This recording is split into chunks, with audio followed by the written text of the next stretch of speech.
वरहमतुल्लाहि वबरकातुहू गोब्रो आज सोन मौजू Waller Waller sir Waller Asia सारे बोड़ सर यानी कि एशिया कंटिनेंट बर अजम अमुक सारे बोड़ सर एशिया मज मुल्क गोब्रो पेवान यानी कि हिंदुस्तान पाकिस्तान अफगानिस्तान चाइना भूटान नेपाल श्रीलंका वगैरह यह सर श्रीनगर के शुमाल मशरकस मज अल पल 45 किलोमीटर दूर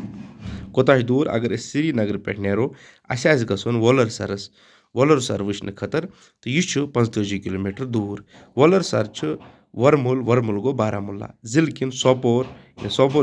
वरमुल वरमुल डिस्ट्रिक्ट सत बंडपुर अलग डिस्ट्रिक्ट आज ब्रोट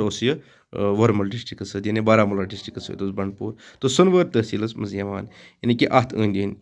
अत यानी सर वॉलर सर अत पे अकि अंद बंडपुर अकि पे सुनवार अकि पे सोपोर वॉलर शुमाल मगरब तरफ सोपोर तहसील यानी सोपोर तहसील गाम आबाद शुमाल मशरक पास बंडपोर तहसील तो जनूब तरफ सुनवार तहसील गाम आबाद वॉलर शुमाल पास लकुट पहाड़ी यानी अगर वॉलर शुमाल पास वो नॉर्थ साइड लकुट पहाड़ी लकुट बाल लकुट संगर क्रल संगर वनान